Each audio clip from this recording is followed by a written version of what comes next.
sending in teams to see what kind of help is needed in that province. Earlier today, I had a chance to speak to the Premier of Manitoba, Greg Salinger. I began by asking him what the biggest decision is that he has to make in the next 24 hours.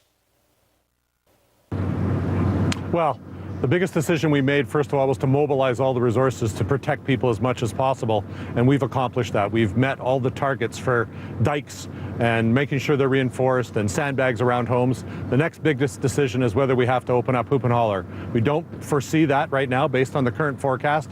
It's going to be about 700 cubic feet a second less than last time. So we think that with the work that's been done to fortify the diversion and fortify the dikes, that we should be able to handle the water. Now, there's a lot of frustration out there. You felt it.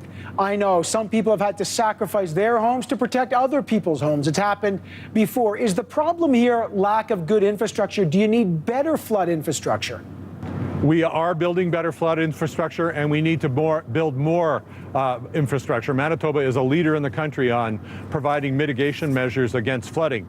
But there's more work to be done because we're seeing higher flows of water more frequently and more intensely. So there's going to be more work to be done. And we have a big engineering study that's going to roll out this fall that will look at all the options in consultation with citizens as we look at an additional channel out of Lake Manitoba, taking the emergency channel, making it permanent and larger, and continuing to provide resources for communities to have higher, stronger dikes and protect their individual homes. All right, that's the infrastructure side, but you said that you're experiencing higher flows more frequently. Why is this happening so often?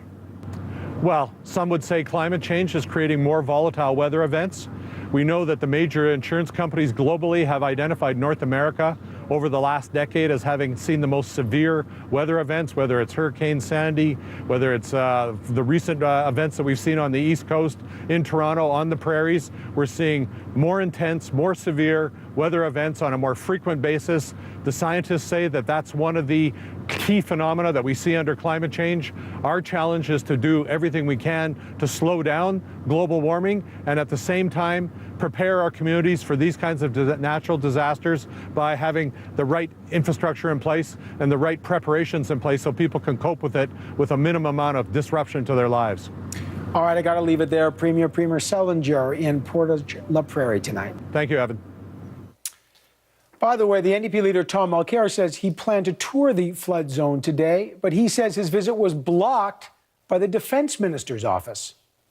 We had spoken with the Premier's office, and they had helped us put everything in